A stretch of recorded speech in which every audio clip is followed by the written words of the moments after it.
Blake, why don't we go ahead and start with, how do we go ahead and start? How does it feel to be inducted tonight alongside other UCF legends like Dante Culpepper? It's awesome. It's an incredible group of people that are in the UCF Hall of Fame. So to be honored in that way, I think it's the highest possible honor. Grateful. Obviously, had a lot of help from a lot of people that allowed me to get to this point. But it is a special group of people to be a part of for sure. What was it like? Take me back to right before you started at UCF. We told you that this day was going to come. You're going to be inducted to the Hall of Fame. What kind of emotions were that?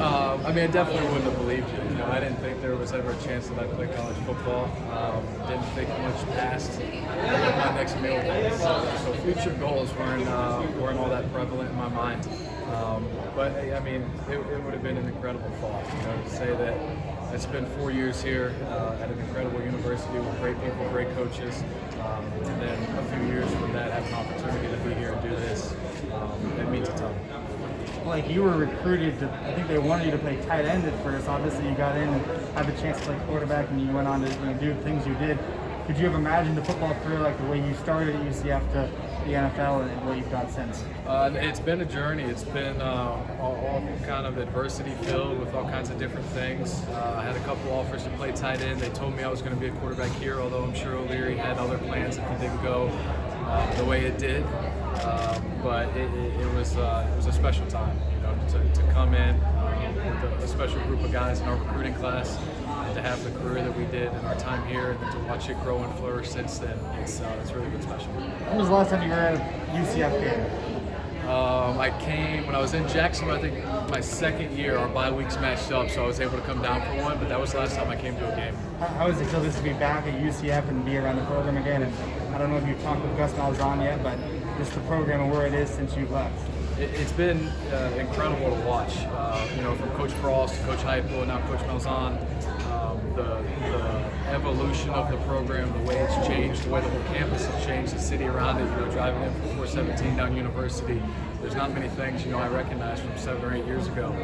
So it's a totally different place. But to kind of watch from afar and support every Saturday has been really cool. Obviously, the success that they've had, the unbelievable product they've been able to put out on the football field each week.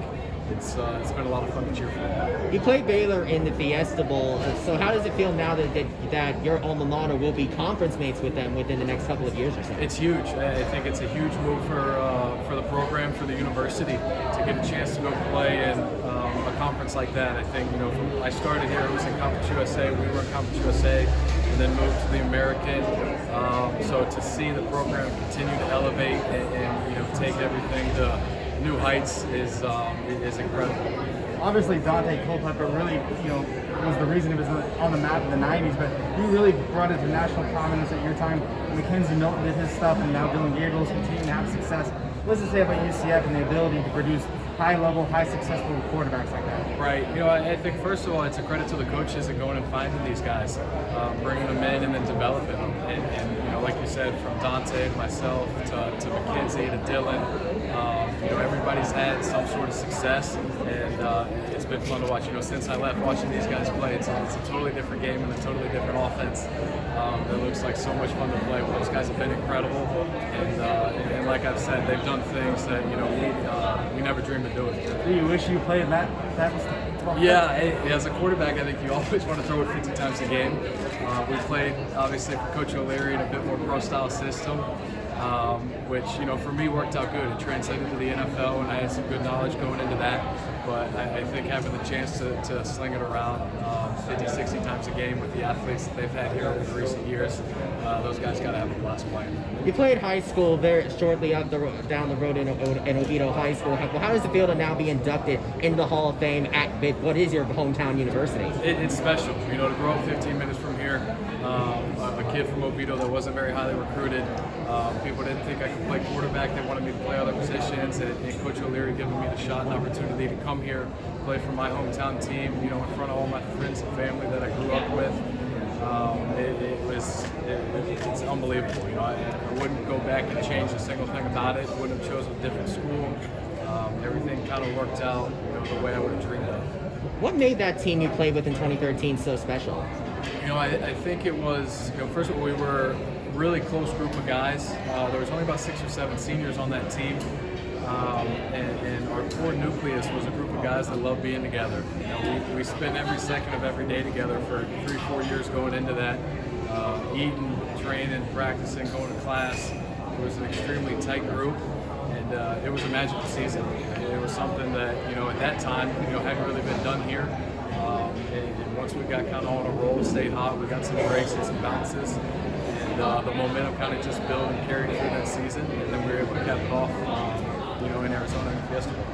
What are your thoughts on how college athletics and college football specifically has changed since you played at UCF? The transfer portal, most recently name, image, and likeness. How just the dynamics, how it's changed so much? Yeah, it's definitely a totally different environment than when I was in school. You know, the transfer stuff, yeah, I think it is what it is. It's going to work out at times, it's not going to work out at times. You know, I took pride in us all coming in together and finish this thing out together. Obviously, everybody's under, you know, different situations and circumstances, and guys have a right to do what's best for them and their football career. And as far as guys getting paid, I think it's awesome. You know, I think it's kind of uncharted territory, obviously, but you know, I hope they can make all the money they can. Hopefully, they're smart with it, and responsible, and it's able to make a difference in their lives and their families' life. One more. After graduating from UCF, you went on to play for Jacksonville, got to the AFC Championship. You're recently with the Green Bay Packers. What's next for your pro football career? You know, we're staying in shape, see if something happens, if we get a phone call, and then if not, I got 21 years to train for the senior tour, so I'm looking forward to that. Thanks, Blake. Thank you. Blake. Y'all take care.